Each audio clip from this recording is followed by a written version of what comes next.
বিশ্ব মঞ্চে তাম্রলিপ্তের ঐতিহ্য। তমলুক রাজবাড়িতে শুরু ১৩টি দেশের আন্তর্জাতিক সম্মেলন। বিস্তৃতির অতল থেকে প্রাচীন তাম্রলিপ্তের গৌরবময় ইতিহাসকে পুনরুদ্ধার করতে মেতেছে তমলুক। শুক্রবার থেকে তমলুক রাজবাড়িতে শুরু হলো ৩ দিনব্যাপী এক বর্ণাঢ্য আন্তর্জাতিক সেমিনার। থাইল্যান্ড, জাপান, দক্ষিণ কোরিয়া, শ্রীলঙ্কা ও বাংলাদেশ সহ বিশ্বের মোট ১৩টি দেশের প্রতিনিধিরা এই সম্মেলনে অংশ নিয়েছেন। লক্ষ্য একটাই, বিশ্বের দরবারে তাম্রলিপ্তের বৌদ্ধ ঐতিহ্য ও প্রাচীন বাণিজ্যিক গুরুত্বকে নতুন করে তুলে ধরা। শুক্রবার সকালে রাজবাড়ি প্রাঙ্গণে ১৩টি দেশের জাতীয় পতাকা উত্তোলনের মধ্য দিয়ে অনুষ্ঠানের সূচনা হয়। প্রতিটি দেশের জাতীয় সঙ্গীত পরিবেশিত হলে এক আবেগঘন এবং আন্তর্জাতিক পরিবেশ তৈরি হয়। আয়োজক কমিটির পক্ষে তমলুক রাজবাড়ির সদস্য তথা এই উদ্যোগের প্রধান কাণ্ডারি ডক্টর দীপেন্দ্র নারায়ণ রায় জানিয়েছেন, গত ৬ বছর ধরেই এই আন্তর্জাতিক আলোচনার আয়োজন করা হচ্ছে। এবারও তাম্রলিপ্ত জনস্বাস্থ্য, কৃষি ও কুটির শিল্প মেলায় অঙ্গ হিসেবে এই সেমিনার আয়োজিত হয়েছে।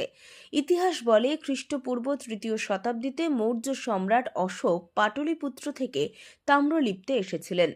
বৌদ্ধ ধর্মের প্রসারে এই জনপদের ভূমিকা ছিল অনস্বীকার্য। রাজবাড়ির অন্দরে রাধা মাধব জিউ মন্দির প্রাঙ্গণে আয়োজিত এদিনের সভায় স্থানীয় স্কুল কলেজের ছাত্রছাত্রীদের উপস্থিতি ছিল চোখে পড়ার মতো। বক্তারা আলোচনা করেন কিভাবে প্রত্নতাত্ত্বিক নিদর্শন ও প্রাচীন গ্রন্থাবলীতে তাম্রলিপ্তের উল্লেখ রয়েছে।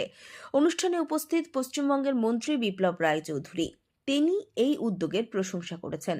তাম্রলিপ্তের ইতিহাস অত্যন্ত সমৃদ্ধ, কিন্তু বর্তমান প্রজন্ম তা ভুলতে বসেছে। বিদেশের প্রতিনিধিরা এখানে এসে আলোচনা করায় সেই ইতিহাস আবারও জীবন্ত হয়ে উঠছে। ডক্টর দীপেন্দ্র নারায়ণ রায়ের কথায় তারা তাদের শেকড় ভুলতে বসেছে। তাম্রলিপ্তের সেই পুরনো গৌরব যাতে গোটা বিশ্বে ছড়িয়ে পড়ে, সেই লক্ষ্যেই এই নিরন্তর প্রচেষ্টা। ২৬শে ডিসেম্বর শুরু হওয়া এই সেমিনার চলবে আগামী ২৮শে ডিসেম্বর পর্যন্ত। এই ৩ দিন জুড়ে বিভিন্ন দেশের প্রতিনিধিরা তাঁদের গবেষণাপত্র পাঠ করবেন এবং তাম্রলিপ্তের সঙ্গে তাঁদের দেশের প্রাচীন সংযোগ নিয়ে আলোকপাত করবেন। তমলুক থেকে কাজল মাইতির রিপোর্ট, দেশ মানুষ। মোটামুটি ১৩টি দেশের প্রতিনিধি এসেছে, এছাড়াও অনেকে এসেছেন অন্যান্য দেশ থেকে, তাদের পতাকাটা এখানে নেই। তো যাই হোক, আমরা সবসময় এটা চেষ্টা করেছি যাতে তাম্রলিপ্তের ইতিহাস এবং ঐতিহ্য যাতে তুলে ধরা যায়। কারণ প্রাচীন তাম্রলিপ্তের ইতিহাস এবং ঐতিহ্য ছিল, সে সারা পৃথিবীব্যাপী তার ব্যাপ্তি ছিল। কিন্তু যে কোনো কারণেই হোক, আমাদেরই ব্যর্থতাতে সেই ইতিহাস ঐতিহ্য আমরা ধরে রাখতে পারিনি। আমরা নিজেদের মধ্যে মারামারি, গণ্ডগোল, খুনোখুনি করে তার মধ্যে ইতিহাস এবং ঐতিহ্য দেখার পরিবর্তে আমরা ঐতিহ্যটা কী করে ধ্বংস করা যায় সেই চেষ্টা করছি। তো যে পৃথিবীর অনেকগুলো দেশ আমাদের সঙ্গে একমত হয়েছে। আজকে নেপাল থেকে শুরু করে, থাইল্যান্ড থেকে শুরু করে, ভুটান থেকে শুরু করে বহু দেশ রয়েছে, কম্বোডিয়া থেকে শুরু করে, কম্বোডিয়াতে এখনও রাজতন্ত্র আছে। শুরু হয়েছে এই ইতিহাস, আমরা সবাই মিলে চেষ্টা করে, আপনাদেরও উচিত তাম্রলিপ্ত ইতিহাসকে বাঁচিয়ে রাখার চেষ্টা করা। কারণ তাম্রলিপ্ত ইতিহাস বাঁচলে আমরা বাঁচবো, নাহলে তাম্রলিপ্তের বর্তমান প্রজন্ম ধ্বংস হয়ে যাবে। এটাই আমি আপনার কাছে আবেদন করতে চাই। আমার মনে হয় যেহেতু বিশ্বের 15টা দেশ থেকে লোক এসেছে, তো 15টা দেশে তো অবশ্যই ছড়িয়ে পড়বে। সেই সঙ্গে এই যে আপনারা যারা আছেন মিডিয়ায়, তারা তো অবশ্যই এটা প্রচার করবেন এবং এটা অন্যান্য জায়গাতেও ছড়িয়ে পড়বে। এটা একটা চমৎকার উদ্যোগ। কারণ হচ্ছে ইতিহাসকে যদি মানুষ না জানে তাহলে তো তার রুট জানতে পারবে না।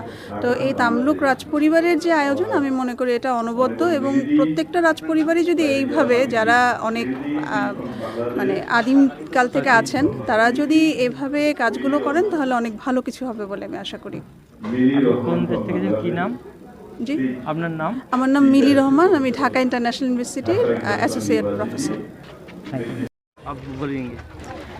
So I have come from Nepal with my father, and they had been here before, and I wanted to experience the Tamralipta culture myself firsthand. And I wanted to see, I wanted to experience the history and heritage and the preservation of this place, and it is a really beautiful experience, and I hope it helps towards the renovation and the upliftment of the Tamralipta society and community.